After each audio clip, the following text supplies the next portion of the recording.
25শে বৈশাখ রবীন্দ্র জয়ন্তী উপলক্ষে কবিগুরু রবীন্দ্রনাথ ঠাকুরের লেখা পুতুল ভাঙা।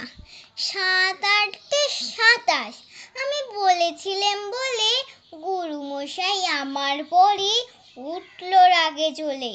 মাগো তুমি 5 পয়সায় এবার রথের দিনে সেই যে রঙিন পুতুলখানি আপনি দিলে কিনে। খাতার নিচে ছিল ঢাকা, দেখালে এক ছেলে, গুরুমশাই রেগে মেগে ভেঙে দিলেন ফেলে। বললেন তোর দিন রাত্রির কেবল যত খেলা, একটুও তোর মন বসে না পড়াশোনার বেলা। মাগো আমি জানাই কাকে, উড়কে গুরু আছে, আমি যদি নালিশ করি এক্ষুনি তার কাছে।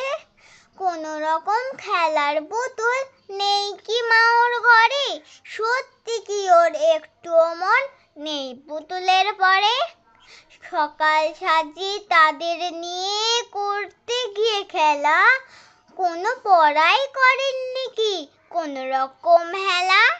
ওর যদি সেই পুতুল নিয়ে ভাঙেন কি ওর আগে, বল দেখি মা ওর মনে তা কেমন তর লাগে।